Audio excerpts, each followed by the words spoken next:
¿Qué tal? Muy buenos días, bienvenidos al De Eso Se Trata. Muchas gracias a todas y a todos que nos están viendo a través del 18.1 TV WAP, la imagen de la universidad, y también en el 96.9 de FM, Radio WAP, y en el 104.3 Radio WAP Chignahuapan. Muchísimas gracias. Bueno, hoy vamos a tener muchos temas que charlar, temas que tienen que ver con el mundo digital, tienen que ver con el mundo del coronavirus, de esta pandemia, este universo de discusiones, de temas que no se agotan. Y obviamente también tendremos a Miguel Ángel Cuellar, por ejemplo, hablando sobre la batalla del 5 de mayo. Estarán por aquí nuestros amigos del Complejo Cultural Universitario, Juan Carlos Canales, y cerramos con la columna de Araceli Toledo. Ya saben que está cada semana aquí en el De Eso Se Trata, regularmente los viernes, pero hoy va a estar con nosotros de manera especial para charlar sobre las madres terribles, primera parte, y nos hace unas recomendaciones bien interesantes. Así es que esto es un poco de lo que vamos a tener hoy en el De Eso Se Trata. Obviamente vamos a tener libro para todos los radioescuchas y la gente que nos ve por televisión. Y tenemos otro libro de Vicente Leñero. Ahora el libro que vamos a rifar se llama Los Pasos de Jorge, y es un retrato cálido y esencial de este autor Jorge Ibargüengoitia, que tanto nos gusta por aquí. Los Pasos de Jorge es también un amplio vistazo al mundillo de la literatura y el teatro nacionales de mediados del siglo XX. Ibargüengoitia, indispensable en nuestro tiempo para abordar el ser nacional. En su momento fue un incomprendido y un rebelde que supo sobreponerse a las adversidades y encontrar su lugar como uno de los escritores más universales que ha dado México, aun cuando su tema fue la idiosincrasia de su propio país. Aquí está el libro que vamos a rifar el día de hoy. Obviamente agradecemos muchísimo a las librerías de nuestra universidad, tanto en el Complejo Cultural Universitario como en el Centro Histórico, que nos mandó este libro para toda la audiencia de El De Eso Se Trata. Les platico rapidísimo que nuestra universidad firmó el primer convenio internacional de doble titulación con la Universidad de Santo Tomás en Colombia, y la verdad es que son excelentes noticias. Vamos a ver qué nos dice José Tlachi sobre este convenio.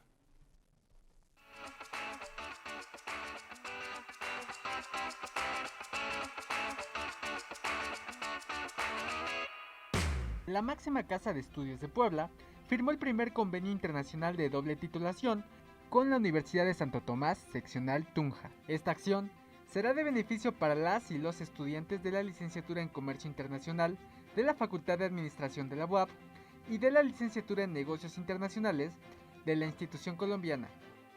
El rector, Alfonso Esparza Ortiz, mencionó que la obtención del doble grado genera un valor agregado al perfeccionar el conocimiento en un área específica, ampliar competencias, habilidades y elevar el perfil de los profesionistas en el mercado laboral.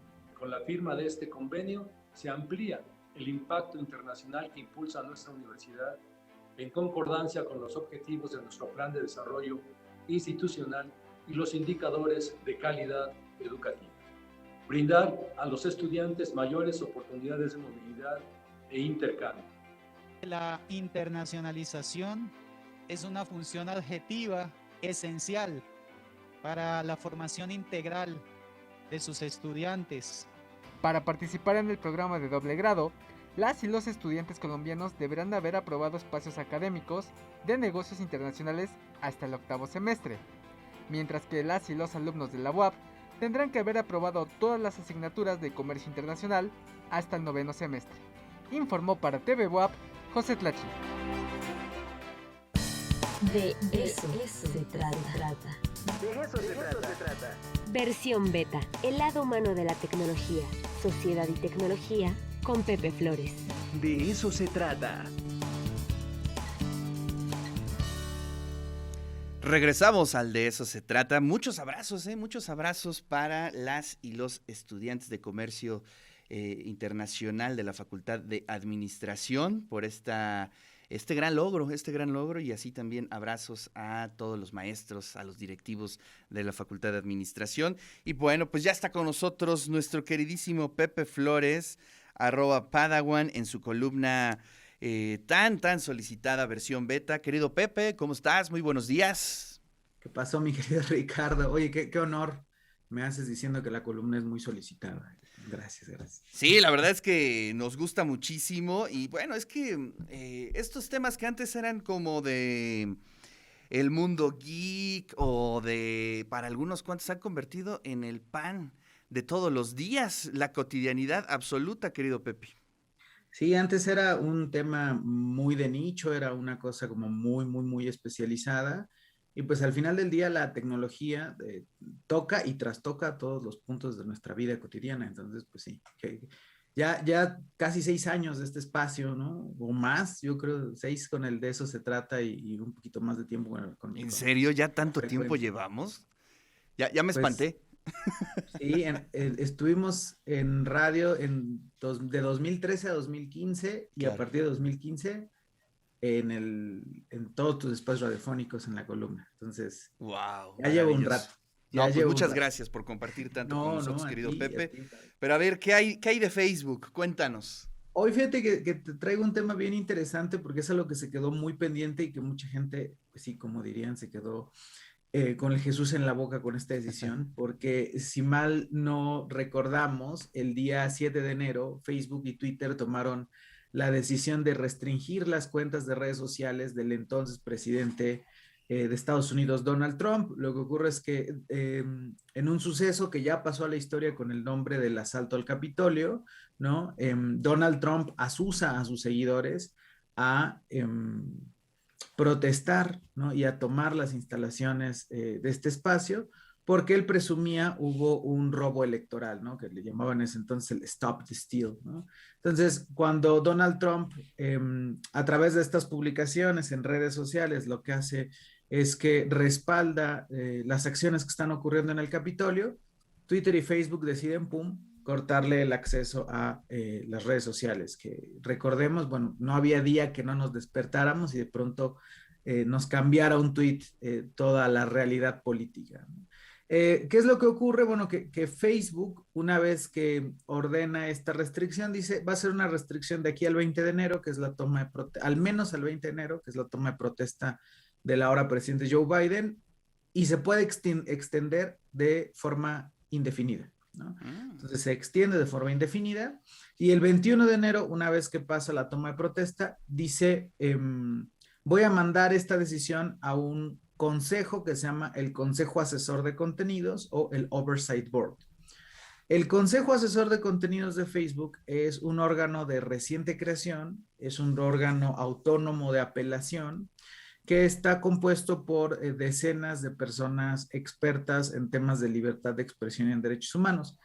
Erróneamente se le ha dicho que es como la Corte Suprema de Facebook, porque es un órgano mediante el cual cualquier persona puede apelar una decisión de remoción de contenidos. Es decir, por ejemplo, recientemente hubo una decisión muy polémica donde Facebook baja una publicación donde aparece un pezón femenino en Brasil, que es una publicación relacionada con el cáncer de mama, por ir en contra de sus normas comunitarias. A la persona a la que le bajan esta publicación considera que pues está infringiendo su libertad de expresión, manda el caso al Consejo Asesor y el Consejo Asesor lo que dice es, en efecto, esto no debió haberse bajado porque está amparado bajo la libertad de expresión y de hecho le recomienda a Facebook, y es muy importante el verbo recomendar, le recomienda a Facebook que actualice sus políticas para considerar que, por ejemplo, en esos casos no se baje de forma automática ese tipo de contenidos, ¿no?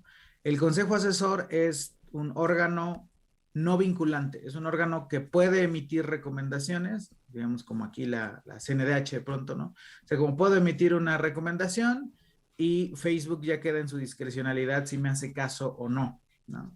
Entonces, lo que hace Facebook es dice, esta decisión está muy difícil para mí para tomar como empresa, voy a utilizar al Consejo Asesor y que el Consejo revise la decisión. Entonces, el Consejo se aventó varios meses, ¿no? Revisando y el día de ayer ya dio a conocer cuál es su dictamen. El Consejo dice que en efecto estuvo bien tomada la decisión de restringir las cuentas de Donald Trump por la incitación que hace él a la violencia. Sin embargo, sí le avienta un montón de recomendaciones y sí critica y atiza mucho a Facebook.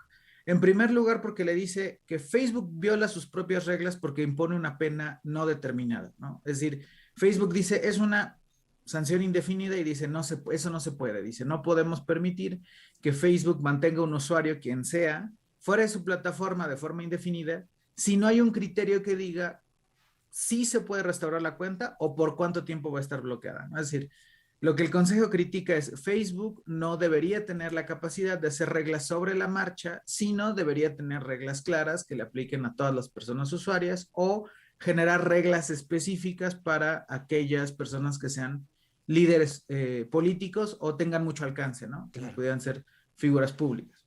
También el Consejo critica a Facebook y le dice que está evadiendo su responsabilidad aventándoles la decisión, ¿no? Entonces dice, a ver, ¿no? O sea, me delegas el caso, pero la realidad es que tú debiste haber tomado esta decisión y le da 6 meses a Facebook, dice el Consejo, yo ya no me voy a meter, en 6 meses tú debes determinar y justificar esta respuesta de haber bloqueado a Donald Trump, basado pues en qué tan grave fue su violación a tus reglas y si hay una perspectiva de que ocurra más daño si le restauras la cuenta, ¿no? Entonces, lo que dice el Consejo, y esto es muy interesante por las implicaciones que va a tener para todas las personas, le recomienda a Facebook que cuando las publicaciones de figuras públicas, sean líderes políticos o no sean líderes políticos, sean de Estados Unidos o sean fuera de Estados Unidos, representen una posibilidad alta de daño inminente, es decir, hagan un llamado, por ejemplo, a una manifestación violenta, dice, la plataforma tiene que actuar rápidamente para hacer valer sus reglas. Normalmente no se eliminan este tipo de contenidos porque entran en tensión varias variables, ¿no? Una de ellas es algo que se llama el interés noticioso, un poco como el interés de saber que eso ocurre, ¿no? Es decir, cuando Trump publica algo en Twitter o en Facebook, tiene interés noticioso. Pero lo que dice el Consejo es, no debe ser prioridad el interés noticioso cuando se tenga que prevenir algún tipo de daño significativo.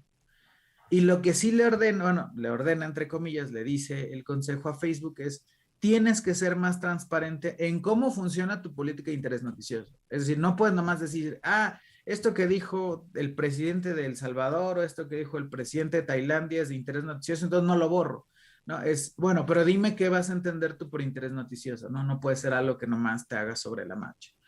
Le dice también que cuando la cabeza de un estado o un alto oficial de gobierno publique de forma repetidamente también mensajes que pudieran representar un daño al marco internacional de los derechos humanos, también la compañía tiene que actuar y tiene que suspender la cuenta por un periodo fijo de tiempo o borrarla. Es decir, tampoco ya Facebook puede hacerse omiso si hay un político o alguien que está constantemente llamando al odio.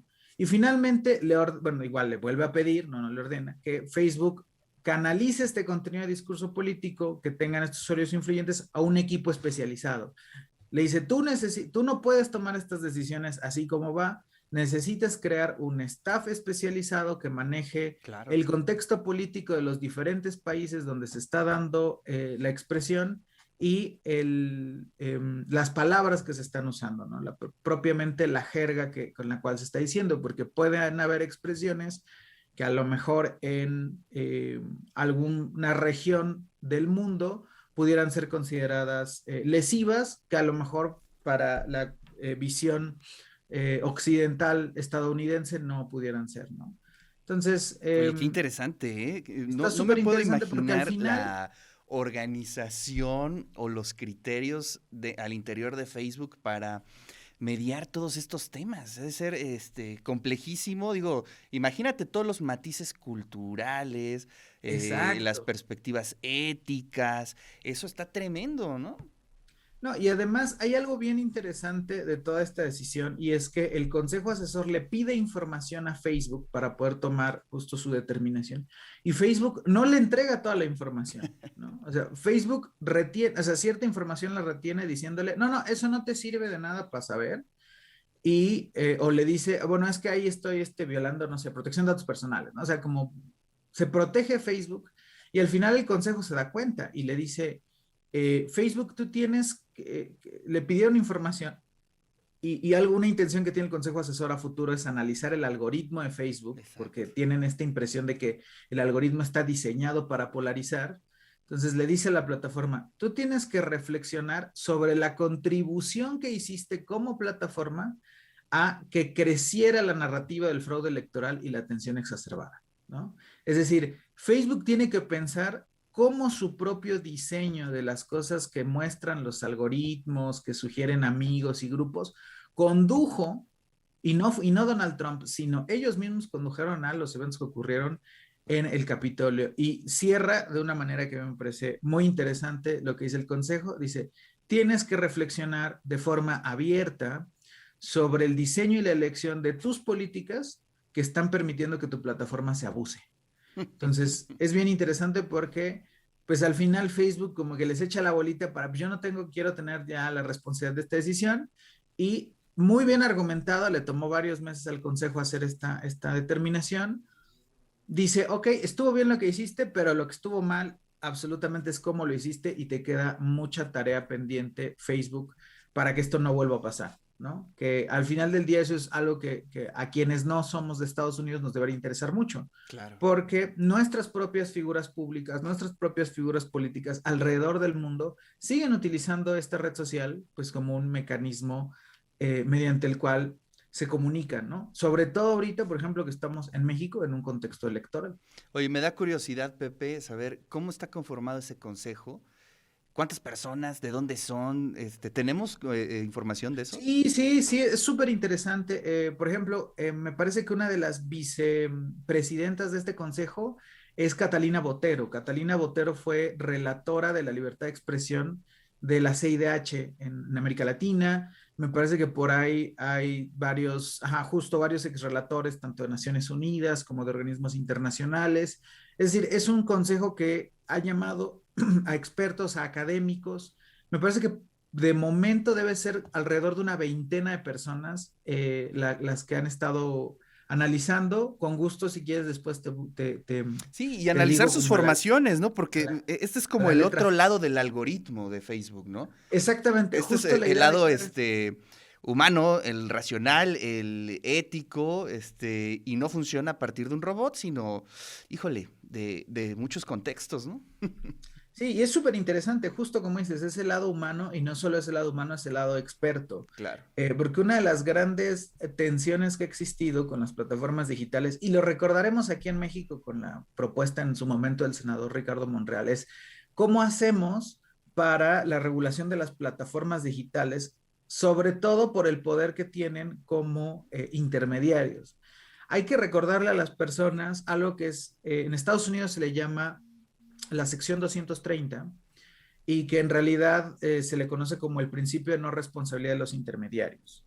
Es un principio que establece que aquella expresión que hacemos las personas usuarias es nuestra responsabilidad y no puede ser delegada la responsabilidad en las plataformas. Es decir, solo porque yo dije algo no puedo irme sobre Facebook, Instagram, Twitter, ¿no? Es como si yo por escribir algo en una libreta, ¿no? La persona responsable sea la libreta, ¿no? No, la libreta es, digamos, el medio. Porque si yo hago responsable a la plataforma, lo que va a ocurrir es que, por ejemplo, la persona dueña de la libreta se encargue de arrancar hojas para que no la castiguen. Se encarguen de bajar expresiones legítimas. Y esta es una forma criticada también, porque no es perfecta, por supuesto tiene muchas áreas de oportunidad, pero es una manera en la que las plataformas están tratando de generar espacios autónomos y espacios independientes relacionados con la remoción de los contenidos. Y ahora el Consejo Asesor también va a revisar, primero, solicitudes de no remoción, que esto es bien interesante. Dijeron, oye, pues si yo ya decido si estuvo bien que algo se bajara o no, también quiero decidir si estuvo bien que algo no se bajara o no, ¿no? Entonces está bien interesante también esa facultad que quiere tener. Y en segundo lugar, que me encantaría que en algún momento sí se pudiera llegar a dar, que el consejo, que este grupo de personas expertas y especialistas puedan ver el algoritmo en Facebook, porque es uno de los secretos mejor guardados. Yo creo que ni la receta del pollo, ¿no? Esta que lleva muchas especias y cosas especiales, ¿no? O sea, este algoritmo es un secreto muy bien guardado, pero tiene un impacto muy grande en cómo recibimos la información cotidianamente en las redes sociales. Bueno, en este caso, en Facebook, es una plataforma que concentra a miles de millones de personas en el mundo. Muy bien, Pepe, pues te agradezco muchísimo, gracias por esta columna y bueno, pues la próxima semana nos gustaría ahí seguir charlando sobre este consejo, sus perfiles, su formación. Creo que sería bastante interesante saber quiénes son esas personas, ¿no? Que, hombre, a mí me gustaría mucho saber sobre ellos. Te mando un abrazo, Pepe. Esto, mi querido Ricardo. Nos estamos viendo. Tengan muy buen día. Bueno, pues ahí está la columna de Pepe Flores, @Padawan en Twitter. Y bueno, vamos a ver rapidísimo un pequeño reportaje, que hizo nuestro compañero Isaac Hernández sobre las librerías de viejo. Es un tema que a mí me apasiona, sí hay espacios que me encantan y me gusta caminarlos y curiosear, son las librerías de viejo, así es que Isaac Hernández nos hizo este reportaje sobre esos increíbles espacios. Vamos contigo, Isaac. Las librerías de viejo es un viaje al pasado, es un encuentro con el lado B de la literatura, es la reconciliación con el mundo de las letras, es donde habita el olvido. Es aquí donde puedes encontrar toda una enciclopedia como las que seguramente recuerdas de la casa de tus padres o abuelos. Cuentos, novelas, textos didácticos, cómics, manuales y un sinfín de títulos amontonados en sus pasillos que esperan el rescate de su encierro, para volver a ser parte de un lector que sueñe dentro de sus páginas. Alejandro Díaz es el propietario de uno de los bazares que existen en el Centro Histórico de Puebla. Su familia lleva más de 40 años en el negocio. Es egresado de Físico-Matemáticas de la UAP, pero su afición por el mundo de la literatura lo llevó a ser parte de un mundo con olor a viejo, donde las páginas amarillentas transmiten sabiduría. Realmente tenemos de todo, material de todo, pero lo que más buscan es la novela. Los bestsellers o novela ya contemporánea, antigua, de todo, pero lo que más se vende son las novelas. El olor de papel amarillento, mezclado con el polvo que cubre las estanterías abarrotadas, llenan el aire de estos locales en Puebla. Aquí hay de todo, tenemos desde religión, libros esotéricos, de ciencia, novela, de literatura, poesía, teatro, hay muchos libros universitarios también. En Puebla, sus habitantes son adictos al pasado, se niegan a dejarlo ir, viven en una realidad donde convive la modernidad con la añoranza. Es aquí donde se encuentra lo perdido, lo extrañado, ese texto que te falta en la vida. Pues a lo mejor el único libro más valioso fue algún libro que tuve de 1680. Se puede decir que pues es ya difícil encontrar un libro de esos años. Aquí está el libro olvidado, el de la pasta rota, el de las hojas amarillas, el que ya no queremos, el que se quedó sin lomo, el que estorba, el que hemos leído varias veces, el que ya no cabe, el que quién sabe si ya leímos, el que ya no es novedad, el que nos trae malos recuerdos, el que nos hizo soñar, el que nos recomendaron y nunca abrimos. Se conserva un nivel de lectura normal, digamos, entre comillas, porque ha incrementado la población y eso ha hecho que incremente la demanda de libros. Por eso librerías famosas han venido a Puebla, porque sí, Puebla ha crecido mucho poblacionalmente, lo cual también crea una demanda de libro. Las librerías de viejo esperan a que encuentres sus laberintos ese libro que te vuelva a hacer soñar. La respuesta a ese interrogante que descubres que vivir leyendo es viajar en páginas de papel marchitas. Isaac Hernández para TV WAP. De eso se trata. De eso se trata. El cambiante mundo de las infecciones. De lo microscópico y clínico al impacto social de las enfermedades. Con Indiana Torres. De eso se trata. Regresamos al De eso se trata. Gracias a Isaac Hernández por este reportaje padrísimo sobre estas librerías de viejo que, bueno, nos encanta. Ya está con nosotros la doctora Indiana Torres. ¿Cómo estás, Indiana? Qué gusto saludarte. Hola, Ricardo. Buenos días. ¿Cómo estás? Muy bien, muy bien. Pues ya después de este breve puentecito que hubo en nuestras actividades, ¿no? Pero pues ya estamos aquí muy contentos. Ya estamos de vuelta. Exacto, y muy, muy, muy contentos porque ya estás aquí con nosotros. Muchísimas gracias, Ricardo. Pues el día de hoy quería hablar del peso, pero no del peso monetario, ¿verdad? Sino del peso de los seres humanos y sus implicaciones en las enfermedades. Entonces, si me permiten... Sí, adelante, por favor, doctora. Si me permiten compartir la pantalla, si quisiera, a ver si es que esto se deja, pues ver con ustedes el por qué pues es muy importante que los seres humanos tengamos claro, sobre todo en este momento de pandemia, porque es importante el peso. Okay. Pues desde que antes de nacer, una mujer embarazada ya está pues teniendo control de peso, porque bueno, esto lo que nos está implicando es desarrollo. En el crecimiento, el incremento de peso se da porque hay un incremento de masa. La masa es producto del aumento del número de células que haya en un momento determinado y pues va implicando, sí, el desarrollo de distintas células que van aumentando antes de nacer. Cuando nacemos, esto adquiere una dimensión realmente muy importante. A los niñitos en todo momento hay que estarles dando seguimiento desde recién nacidos. Hay tablas como la que aquí se presenta que pues van diciendo por dónde anda ese chiquito. Ya en la edad adulta, esto adquiere una dimensión que es distinta, pero igual de importante. Y lo medimos a través del índice de masa corporal. El índice de masa corporal es simplemente la división entre el peso y la altura de una persona. Y cuando está por arriba de los 25, ya estamos hablando de sobrepeso. Si ya pasa de los 30, claro, esta división que se hace, pues estamos hablando de obesidad. Y pues no sé, es muy importante por la asociación que tiene con la producción de distintas enfermedades. La situación es que en México la obesidad es un verdadero problema. Es realmente impresionante cómo nuestra población está teniendo sobrepeso y está teniendo obesidad. La encuesta nacional de salud hecha la última, lo que nos está mostrando es la existencia de 50 millones de personas en esta situación.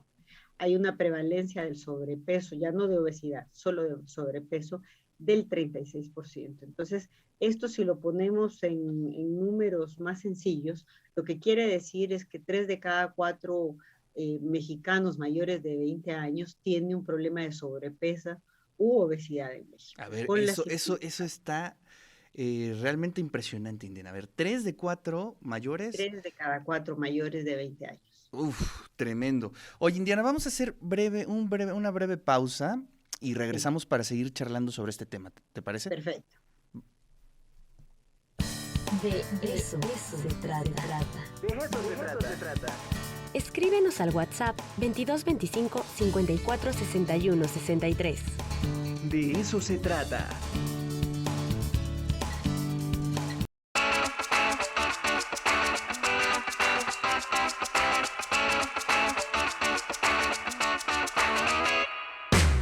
Regresamos al De eso se trata y estamos platicando con la doctora Indiana Torres, directora de la Facultad de Medicina de nuestra universidad. Estamos hablando sobre el peso.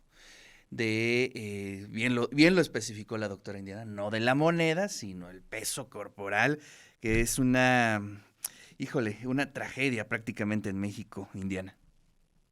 Sí, realmente sí la podemos calificar como tragedia, Ricardo, porque este dato último que presentaba de 3 de cada 4 mayores de 20 años con sobrepeso o obesidad, pues implica realmente una situación que tiene que ser analizada, que tiene que ser corregida.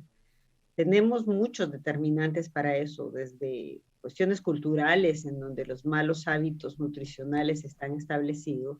Muchas veces se establecen por desigualdades económicas y sociales. Es mucho más barato comprar una torta de tamal, ¿no? Que comprar carne. Pero ahí también hay un problema cultural asociado al tipo de comida que tenemos. Podemos tener trastornos alimenticios de distintos tipos, pero lo cierto es que hay un peso importante también en la falta de políticas públicas. En los últimos tiempos hemos visto, bueno, toda la discusión dada por el etiquetamiento que se les ha dado a los alimentos. Y tú puedes ver, por ejemplo, cómo hay alimentos que se decían light y con la palabra light. Todo lo contrario, ¿no? ¿Verdad? y a la hora que ven las etiquetas están realmente con exceso de calorías, con exceso de carbohidratos. Entonces, aquí tenemos que hacer una revisión realmente muy seria a largo plazo de toda esta situación, porque, bueno, ahora la COVID nos ha saltado a la cara en relación a esto, pero la verdad es que tenemos muchas más situaciones asociadas de salud que es importante se vean, porque pues todo este peso va a predisponer a enfermedades coronarias, a la diabetes, que en México desgraciadamente cada vez adquiere más peso.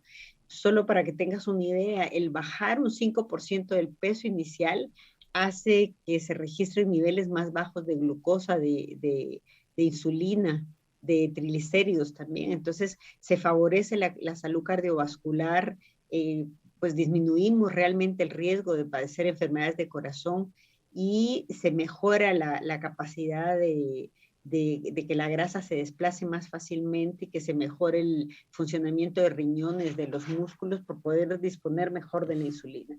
Tenemos accidentes cerebrovasculares asociados, la presión arterial alta, que es cada vez más común también, problemas de colesterol, de triglicéridos elevados, enfermedades de hígado, de vesícula, tenemos problemas de apnea de sueño, es decir, se para la respiración mientras se está durmiendo, hay problemas respiratorios, hay artrosis, hay degeneraciones importantes del cartílago del hueso alrededor de una articulación asociados al sobrepeso, hay problemas ginecológicos, cáncer de distinto tipo, sobre todo de mama, de endometrio y de colon. Entonces, realmente la lista es interminable de los problemas, el riesgo que el sobrepeso y sobre todo la obesidad nos tiene, pero si lo llevamos a esto ahora, a lo que estamos viviendo con la COVID, pues es realmente trágico, porque el factor de riesgo que más ha contribuido a la mortalidad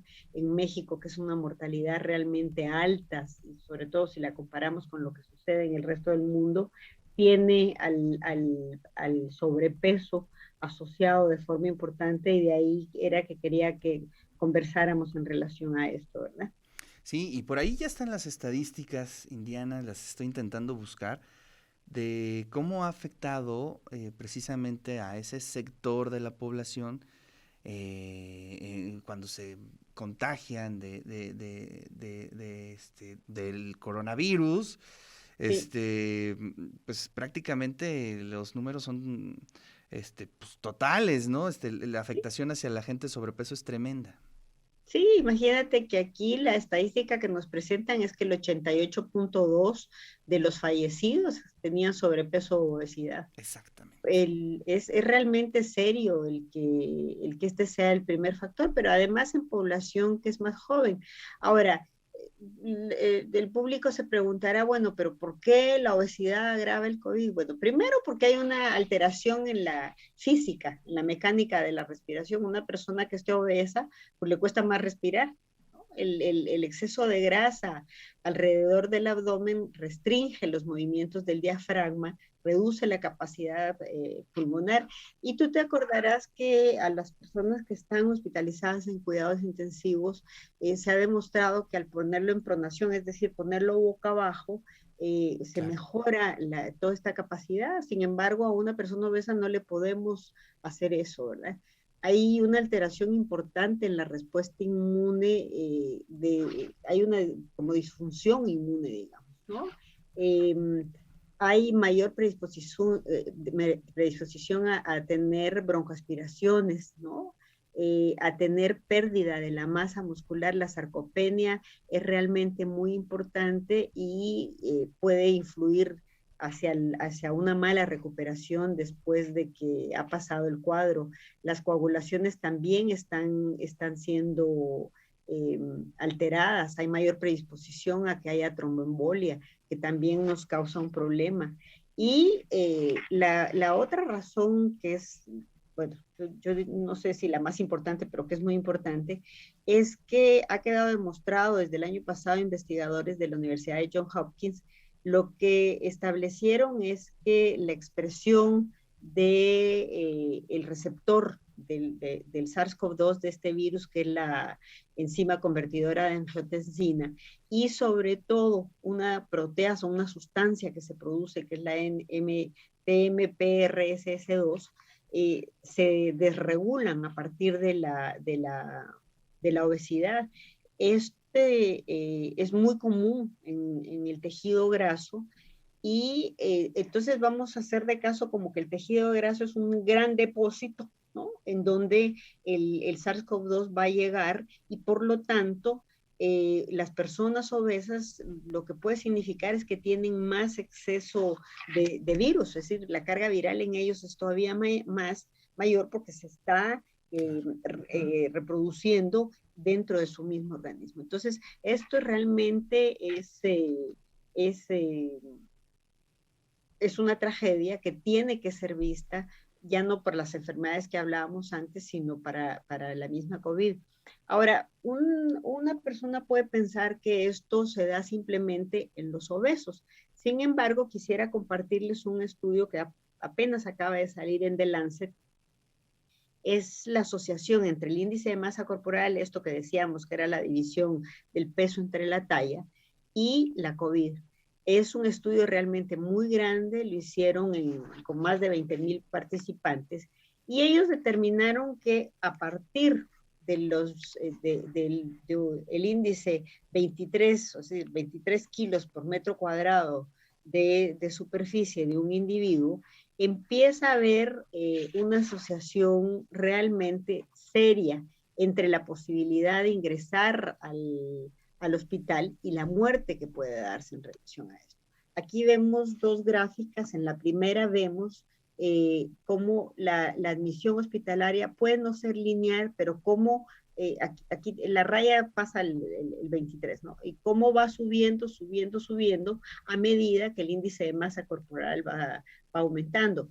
Pero lo que es más serio es que la admisión a la unidad de cuidados intensivos, esta sí es una relación totalmente lineal. O sea, está claramente establecido que mientras más peso hay más posibilidades de ser admitido a cuidados intensivos, y por lo tanto más posibilidades de muerte. Ahora, aquí hay una cuestión que es importante, y es que esto lo encontraron con mayor relación entre los jóvenes de 20 a 39 años. El exceso de peso en este grupo poblacional los ponía en un riesgo que es todavía mayor.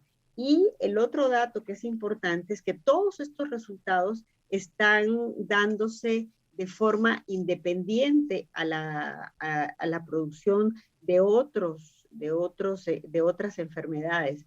Esto realmente llama la atención porque pues siempre estamos viendo que el sobrepeso predispone a la hipertensión, predispone a la diabetes, entonces parecería que esto es así, pero en esto encontraron que incluso en relación a la diabetes, el problema per se del sobrepeso era el que condicionaba a mayor producción de hospitalizaciones y de muerte. Entonces, realmente creo que es un dato que es muy importante, porque, bueno, aquí encontraron otra cosa, y es que la población negra tenía más problemas que la blanca, pero aquí nos podemos ir a una cuestión social, en donde lo mismo que pasa en México por problemas económicos, la alimentación en un tipo de población más deprivada económicamente es bastante peor, ¿verdad?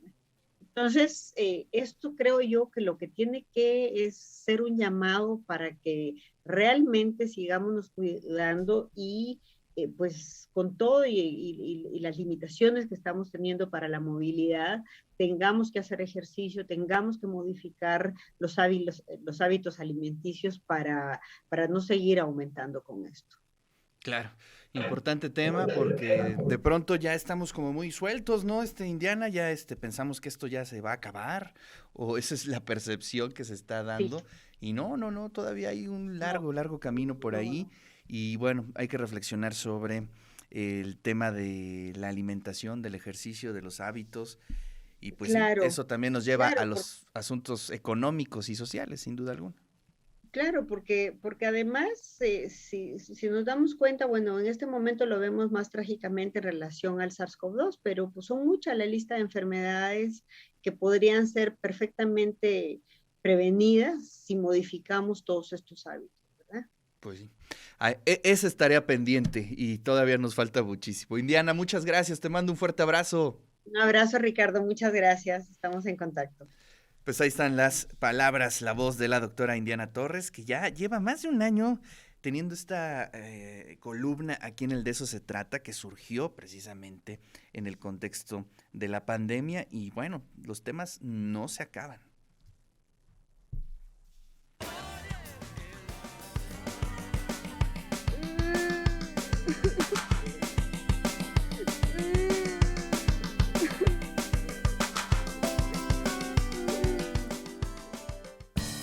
De eso se trata. De eso se trata. Puebla, una historia para ser contada. Con Miguel Ángel Cuenya. De eso se trata.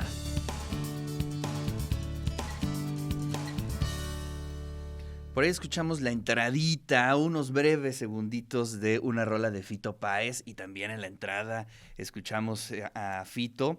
¿Y esto por qué? Pues porque Fito Páez forma parte del cartel del Festival Marvin que vamos a transmitir nosotros en Radio WAP, ¿no es cierto? En TV WAP, aquí en el 18.1, el 12, 13 y 14. Vamos a ir poniendo distintas bandas que van a estar participando en el Festival Marvin, pero bueno, pues quisimos empezar un poco a charlar sobre Fito Páez. Estará aquí, recuerden, vamos a ser la única televisora pública abierta que va a transmitir este festival.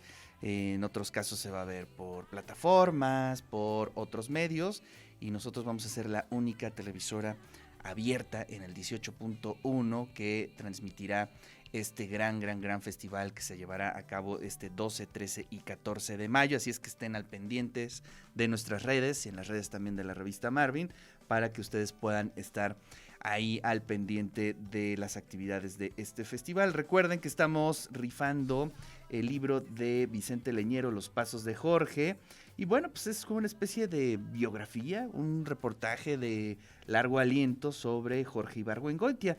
Ibargüengoitia, pues ya saben, un maestro del humor, de la ironía, es un outsider de su momento y que bueno, este es un texto bien interesante, también tiene un prólogo de Benito Taibo, es toda una colección que sacó Seix Barral de Vicente Leñero, así es que bueno, aquí está este libro gracias a nuestras amigas y amigos de las librerías WAP, nos pueden escribir en el WhatsApp en el 22 25 54 6163, 22 25 54 6163 y también en el Twitter en @RicardoCartas y en el Facebook en el De Eso Se Trata. Ya está con nosotros el doctor Miguel Ángel Cuenya y pues obviamente vamos a hablar sobre la batalla del 5 de mayo. Doctor, ¿cómo está? Muy buen día. Hola, muy buenos días, Ricardo. Muy buenos días también a todos los radioescuchas de Radio WAP y a los televidentes de TV WAP. Acá, como todas las semanas, nosotros nos encontramos para hablar sobre algunos episodios de la historia de nuestra ciudad.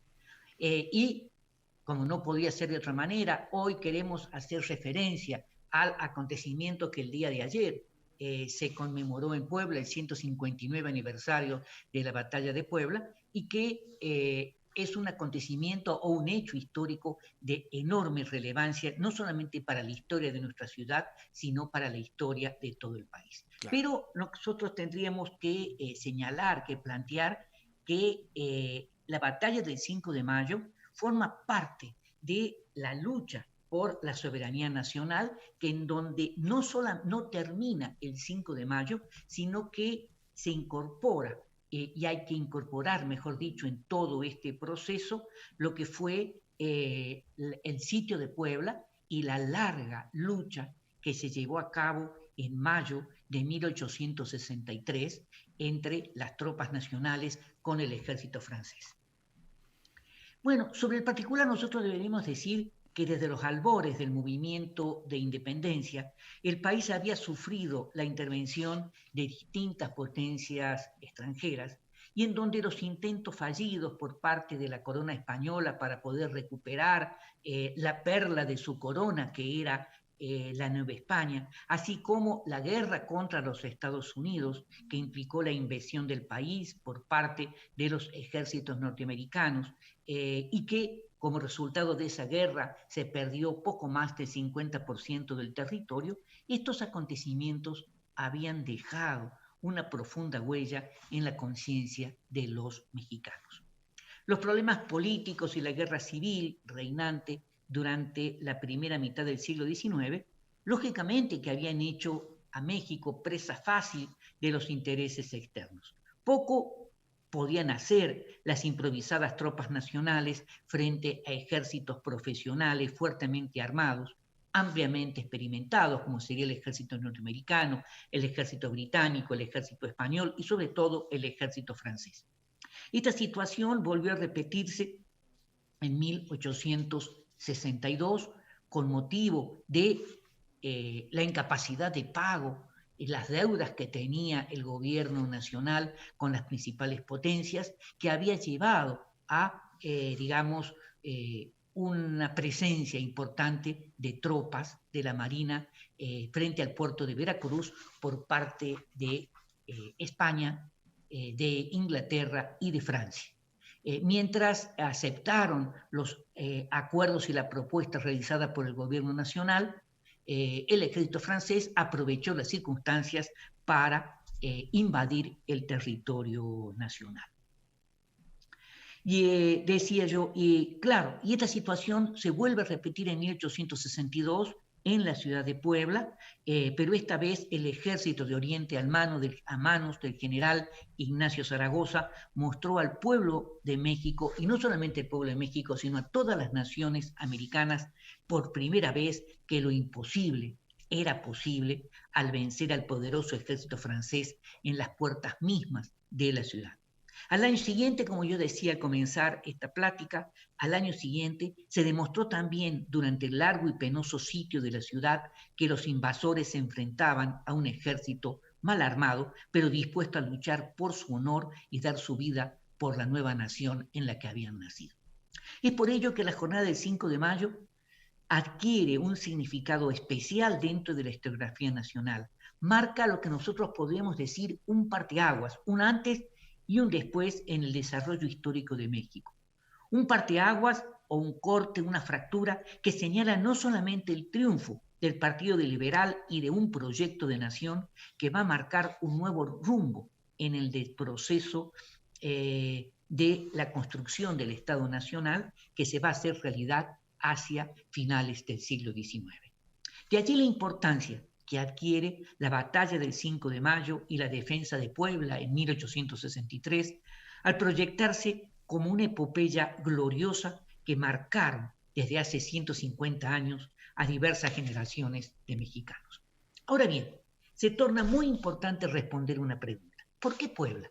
Esto yo creo que es un elemento importante. ¿Por qué Puebla? Porque por su ubicación se encontraba en un punto estratégico, debido a que la Angelópolis había desempeñado también un papel de enorme trascendencia económica, política, social, no solamente a lo largo del periodo colonial, sino también durante el siglo XIX. En la historia de la ciudad de Puebla, los años de la intervención francesa fueron los que causaron mayor destrucción urbana en la ciudad y causaron también el peor sufrimiento a su población. La promulgación de las leyes de reforma y el triunfo de las fuerzas liberales durante la Guerra de los 3 años, es decir, la Guerra de Reforma me estoy refiriendo, provocaron profundas fisuras en la vida nacional que, lógicamente, llevaron a la Iglesia y a grupos importantes de sectores conservadores a buscar el apoyo de una monarquía extranjera para trazar los rumbos sociales y políticos del país. Como sabemos, ante la presencia del ejército francés en las cercanías de la ciudad de Puebla en abril de 1862, comenzaron los preparativos, estableciéndose el estado de sitio en la ciudad, quedando prohibido cualquier reunión con más de 4 personas en la vía pública, después de las 6 de la tarde. También se estableció un fuerte castigo por cualquier tipo de acción de pillaje, en donde se planteó inclusive la posibilidad de fusilar a los que realizaban robos. También se cerraron todas las actividades comerciales, vinaterías, pulquerías, peluquerías, billares, loterías, todas las actividades después de las 6 de la tarde. Después de las 6 de la tarde, hasta la madrugada del día siguiente, se establecía un toque de queda. La proximidad de los franceses, lógicamente, provocó en la ciudad un aspecto imponente y propio de las circunstancias. Se levantaron trincheras en los puntos que se consideraban estratégicos, fosos bien espaciosos, se artillaron los fuertes de Loreto y Guadalupe, al tiempo que se construían defensas en los principales edificios religiosos, especialmente en los conventos. Por las calles, el tránsito continuo de tropas, el rodar de la artillería se sentía por toda la ciudad.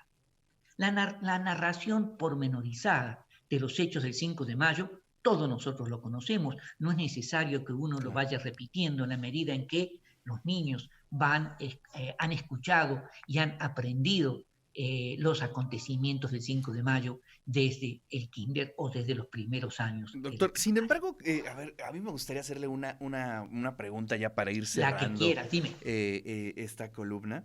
Más allá de el espíritu romántico, ¿no? Que pues, es la atmósfera de esta batalla, ¿cuál fue o cuáles fueron los elementos estratégicos por los cuales se ganó esta batalla?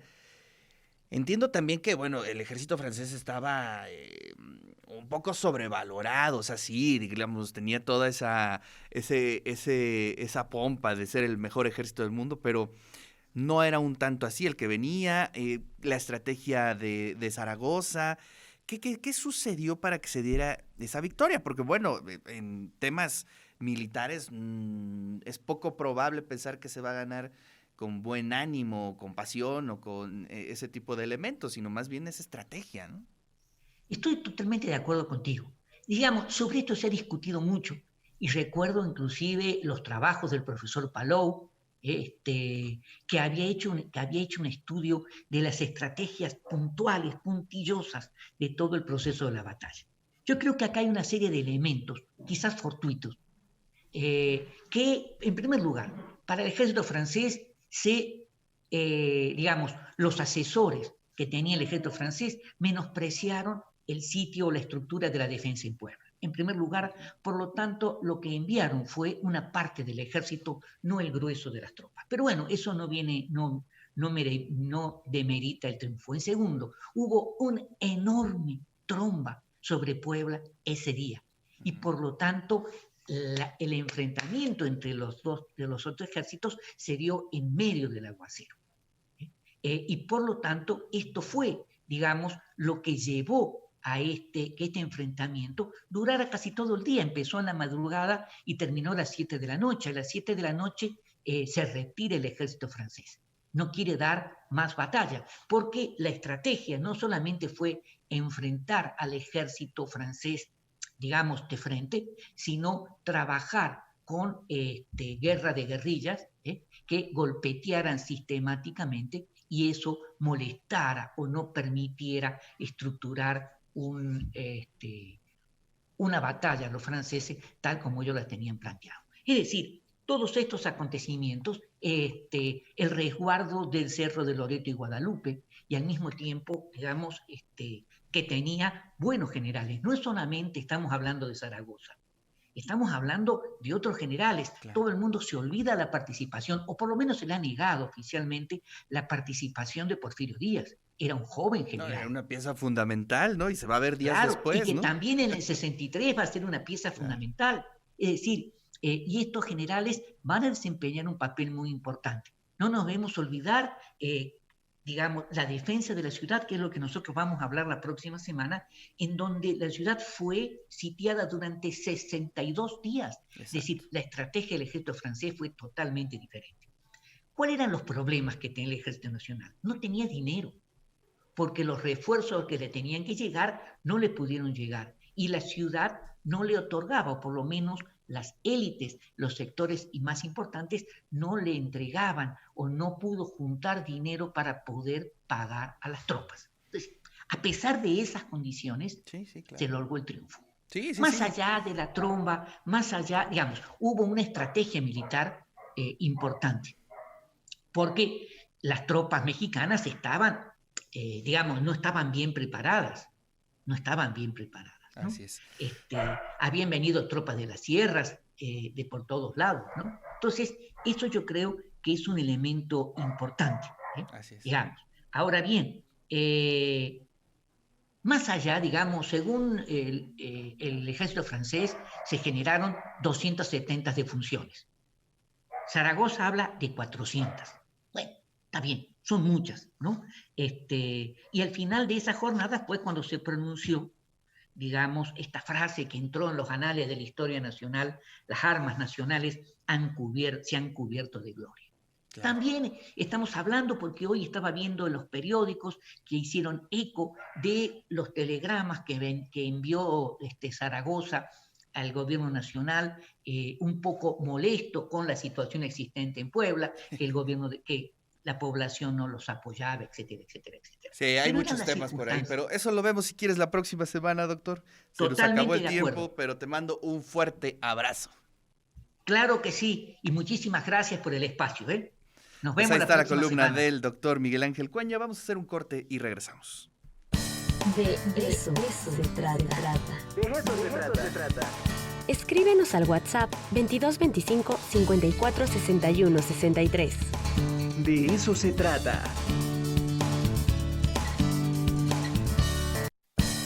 De eso se trata. De eso se trata. La danza, el teatro, la música, la librería. Esto y más es el Complejo Cultural Universitario. De eso se trata. Regresamos al De eso se trata, muchas gracias. Les recuerdo que estamos rifando los pasos de Jorge de Vicente Leñero y bueno, ya se encuentra con nosotros José Antonio de la Rosa. José Antonio de la Rosa, ¿cómo estás? Muy buenos días.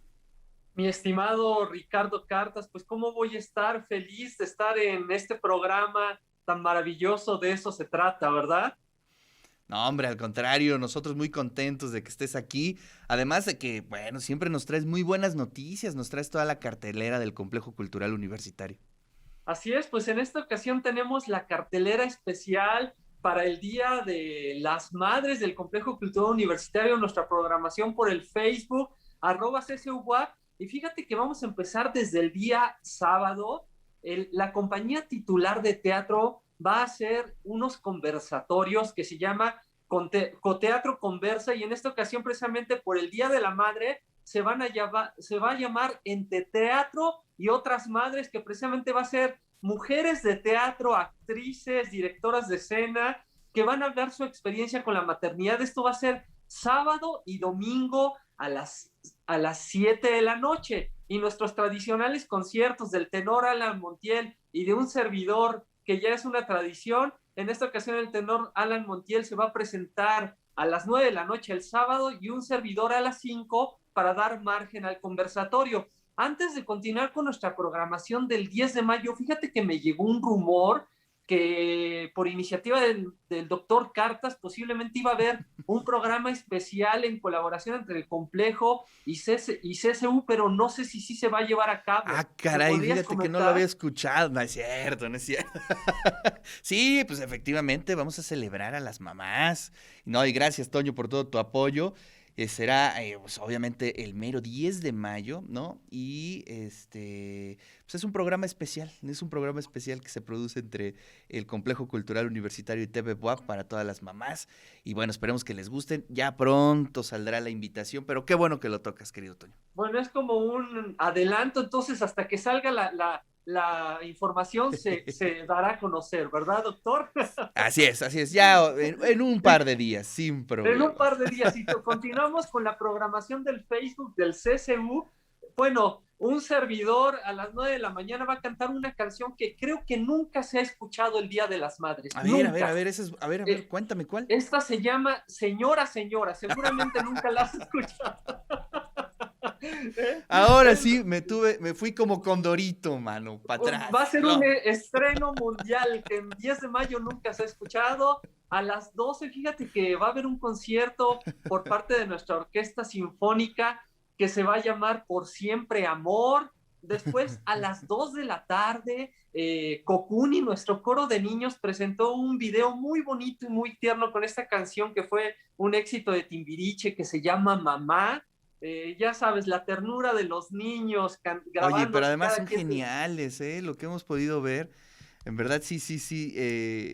Los felicito, las felicito a todos los coordinadores, a los que llevan ese coro, porque sí, la verdad es que además de que son súper afinados, son muy talentosos, pues tienen eso, ¿no? La chispa de la niñez, que es padrísima.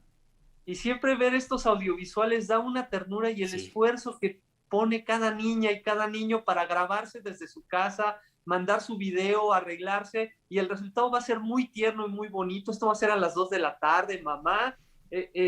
También vamos a tener a las 5 de la tarde a nuestra compañía de danza contemporánea, Esencias Entrelazadas. Fíjate que va a haber un concierto en Andador Cultural Virtual de 2 cantantes, una se llama Beth Melo, y que es hija de Beatriz Moreno Botello. Madre e hija van a cantar acompañadas por Abel Quiroz al piano. Otro audiovisual a las 7 de la noche, Cúrate Mijita, por parte de Kodaco, y la programación se cierra a las 8 de la noche por parte de Arte en Movimiento, que va a presentar al dúo Staccato con un pequeño concierto especial para mamá. Como puedes ver, mi querido Ricardo, tenemos una programación muy completa, y la cereza del pastel, pues yo creo que precisamente va a ser este programa especial que se está preparando, ¿verdad, mi estimado Ricardo? No, pues maravilloso. Tenemos muchas actividades, un programa robusto para celebrar a todas las mamás. Así es que te agradezco mucho, Toño, que estés siempre, todos los días, trabajando para seguir, con las actividades, con la vida cultural del complejo. Así es que muchísimas gracias. Y sí, efectivamente, el 10 de mayo ya les haremos ahí correr la invitación. Estén pendientes en las redes sociales, obviamente aquí también. Pero bueno, ya vayan haciendo su espacio en la agenda. 10 de mayo, por favor, aquí en TV WAP hay un programa especial. Y pues agradecerte siempre tu colaboración y solidaridad, querido Toño. Sí, pues estamos siempre trabajando. No sé si te pasó lo mismo que un servidor ayer 5 de mayo, que de repente yo empecé a trabajar a las 6:30 de la mañana, eran las 8:30 de la noche, y seguía yo trabajando y digo, no se supone que era día feriado, ¿verdad? Oye, a mí me pasó. Fíjate qué bueno que lo mencionas. Yo ayer di clase, ¿no? Y di clase para resarcir mis faltas que he tenido últimamente. Entonces, pues aprovechamos el día para recuperar clases en 5 de mayo, como debe de ser. Pero todo sea para compartir con todo nuestro público el arte y la cultura, y en tu caso radio y televisión, también arte, cultura, lectura, de todo un poco. Y pues invito a todo tu público, a todos tus televidentes y radioescuchas, a que nos visiten en @csuwap en nuestro Facebook. De ahí pueden encontrar toda la programación del Complejo Cultural Universitario, o en nuestra página web @complejocultural.wap.mx, con todas las sorpresas y programación que tenemos preparadas. Gracias, querido Toño, te mando un fuerte abrazo. Igualmente, Ricardo, un fuerte abrazo. Bueno, pues ahí está Toño de la Rosa para charlar sobre los distintos eventos del Complejo Cultural Universitario, y especialmente pues todo el programa que ya se preparó para el 10 de mayo. Oigan, Carlos Maceda se fue a hacer un reportaje sobre este monumento que a mí me impresiona. Hace unos meses lo fui a visitar. Es el monumento dedicado a la Victoria, que fue erigido en 1962. Carlos Maceda nos tiene preparado toda la historia de este tremendo, impactante monumento.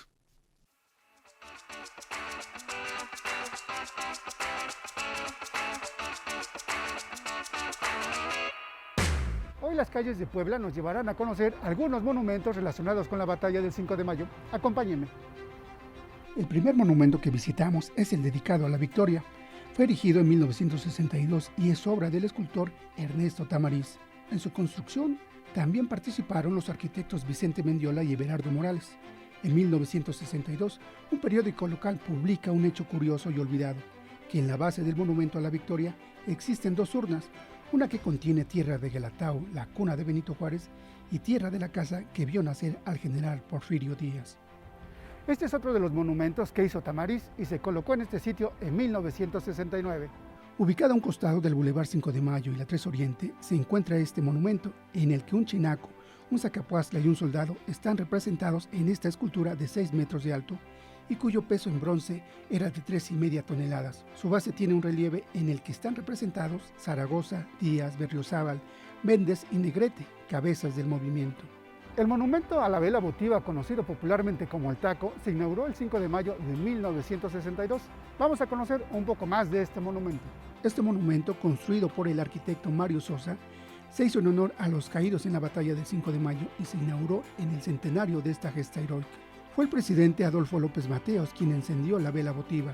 En su interior hay una especie de pebetero para este fin, ya que en su concepción e idea debería tener en su interior una luz perpetua que conmemore la gesta heroica. Al frente del monumento se encuentra una escultura con los rostros de Ignacio Zaragoza, Benito Juárez y Miguel Hidalgo. La escultura fue realizada por el artista colombiano Rodrigo Arenas Betancourt, como se puede leer en la base del monumento. Por último, te presentamos el mausoleo a Zaragoza. Aquí se trasladaron sus restos el 5 de mayo de 1976. Tiene esculturas que representan a los serranos y al Ejército de Oriente, así como el monumento dedicado a Zaragoza, obra del escultor Jesús Fructuoso Contreras.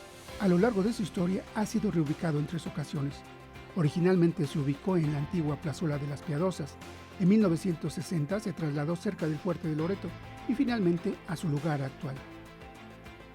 Estos fueron algunos monumentos relacionados con la historia de Puebla. Con imágenes de Jonathan Reyes, para TV WAP, Carlos Maceda.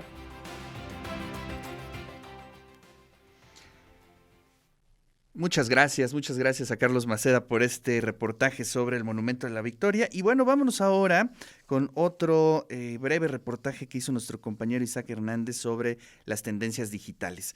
Vamos a ver qué nos dice Isaac Hernández sobre lo que se habla, lo que se dice, lo que está marcando tendencia en el mundo digital.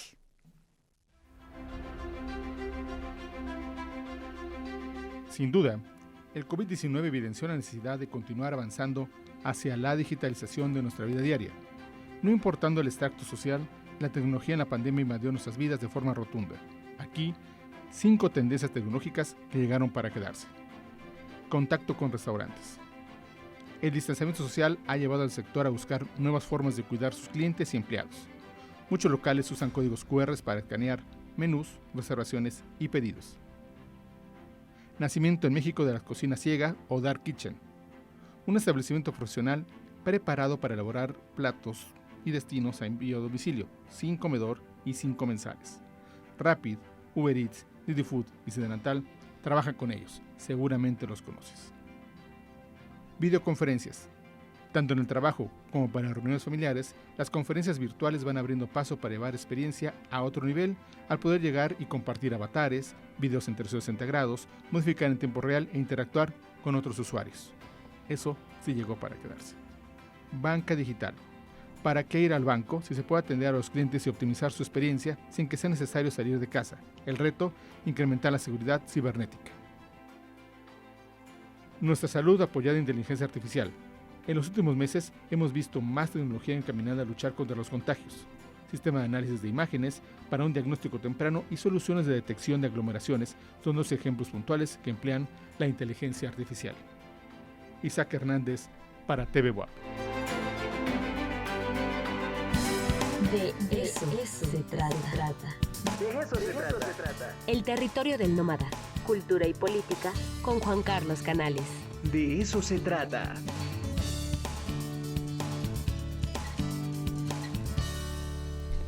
Regresamos al De Eso Se Trata, muchas gracias. Les recuerden, ya es el último llamado para participar en la rifa de Vicente Leñero, Los Pasos de Jorge, un prólogo de Benito Taibo, y pues es un reportaje de largo aliento de Vicente Leñero sobre Jorge Ibargüengoitia. Pues sí, uno de nuestros autores, bueno, los dos, ¿no? Tanto Leñero como Ibargüengoitia, autores que tienen un lugar especial entre los lectores de aquí del De Eso Se Trata. Así es que muchas gracias. Recuerden, nos pueden escribir en el WhatsApp en el 22 25 54 6163, 22 25 54 6163, y también en el Twitter en @RicardoCartas y obviamente en el Facebook en el De Eso Se Trata. Por favor, regálenos un like, un pulgar arriba para nuestras redes sociales, para que llegue a más gente, pues estos contenidos que se hacen con mucho cariño, contenidos que tienen que ver con la ciencia y la cultura. Ya está conectado Juan Carlos Canales. Queridísimo Juan Carlos, ¿cómo está usted? Querido Ricardo, muy bien. ¿Tú ¿cómo estás? Bien, bien, todo en orden. Después de un 5 de mayo atípico, bueno, el segundo 5 de mayo atípico, pero bueno, pues bien, aquí estamos, que es lo importante, ¿no? Claro, claro. Ricardo, la semana pasada que hablé de Roger Bartra, subrayé que una de sus líneas de investigación más importante es la melancolía. Así es. Aplicado, digamos, a la construcción del imaginario sobre la mexicanidad, pero también la obra de Bartra en torno a la melancolía se extiende por múltiples caminos. Tiene un libro fascinante que es Cultura y Melancolía, la melancolía en el siglo de oro, hasta sus trabajos sobre la melancolía moderna, el duelo de los ángeles, etcétera, etcétera. Entonces, como te comenté, en esta ocasión voy a hacer un peregrinaje por el tema de la melancolía en Occidente.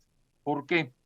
Porque me parece que la melancolía constituye uno de los pilares o vertientes más importantes de la cultura occidental, desde el mundo griego, pensemos en Hipócrates, hasta nuestros días. No es gratuito que a lo largo del siglo XX el tema de la melancolía haya sido objeto de reflexión y de investigación desde distintas perspectivas. Pienso en la filosofía, pienso incluso en la ciencia política y en la relación con el tema de la melancolía, pienso en las posiciones históricas y la melancolía, como el caso de Walter Benjamin, o para Heidegger, la fuente indiscutible del quehacer filosófico es la propia melancolía, siguiendo un aforismo de Novalis. Y así hasta nuestros días, Susan Sontag, Enzo Traverso, Agamben ha dedicado uno de sus mejores libros al tema de la melancolía. Y no digamos el arte, el Slock en el arte, el tema de la melancolía está cruzado, desde luego con distintas posiciones y perspectivas, pero que es fundamental también para el arte. ¿Qué es? Y pienso, perdón, antes de continuar, pienso en dos de las obras cinematográficas más importantes del siglo XX, El Séptimo Sello de Bergman, que sin duda alguna es una de las grandes obras del siglo XX, o en Melancolía de Bontrier, ¿no? Entonces, en este sentido, subrayo la importancia del tema para entender muchos de los elementos de la cultura occidental.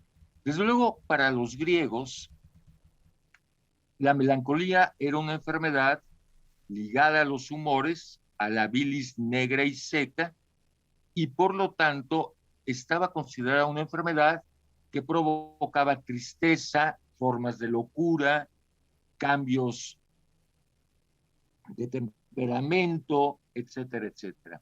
Esta tradición hipocrática va a permear toda la Edad Media, y en la Edad Media la melancolía se convierte en asedia, que para el mundo cristiano la asedia era producto de la separación de Dios.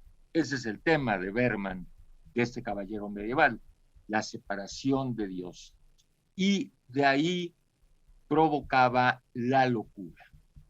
Eso fue la asedia. Sin embargo, el Renacimiento relee a Grecia, particularmente a Platón y a los neoplatónicos, y cambia radicalmente la perspectiva sobre la melancolía. De ser una enfermedad, se convierte en una especie de iluminación. Y el ejemplo más acabado de este cambio de perspectiva lo va a representar Durero en el cuadro que conocemos como Saturno y la melancolía, pero que sin embargo el título del libro es Melancolía I. A partir de este momento del Renacimiento, Entonces, la melancolía se convierte en una forma de conocimiento del mundo que desde luego va a alcanzar su máxima expresión con los románticos, ¿sí? Luego, el romanticismo está atravesado por la melancolía, pero entendida la melancolía como una forma de conocimiento y como una reacción política y afectiva, subjetiva, frente al progreso y la modernidad. El siglo XX va a provocar un nuevo giro y desde luego Freud va a significar un punto de inflexión en los trabajos sobre la melancolía, en este famoso texto que es Duelo y Melancolía, pero al que no me voy a referir en este momento por la complejidad del texto, requeriría un programa entero, pero pienso, por ejemplo, en Walter Benjamin. Claro. Toda su concepción de las tesis de la historia están sostenidas en la melancolía. Y a la conclusión que llega Walter Benjamin es que hay que salvar el pasado y no el futuro. Es decir, invierte la fórmula marxista sobre la revolución. Entonces, la revolución salva el pasado, de ahí que se hable de Walter Benjamin como un pensador redentorista, ¿sí? Y no el futuro. Claro. Y esta línea va desde luego a tener un impacto fundamental, por ejemplo, en el propio zapatismo. ¿Sí? Qué interesante relación, ¿eh? A ver, cuéntanos. Sí, claro, también el zapatismo está centrado de alguna manera en salvar el pasado, ¿sí? No solo en el futuro. En ese sentido, hay un eco de Walter Benjamin en el zapatismo, en el neozapatismo. Entonces, repito, me parece que es uno de los temas más importantes. Pienso también, por ejemplo, en Goya, claro, el tema de los tapices de Goya, en la pintura romántica en general y en la literatura.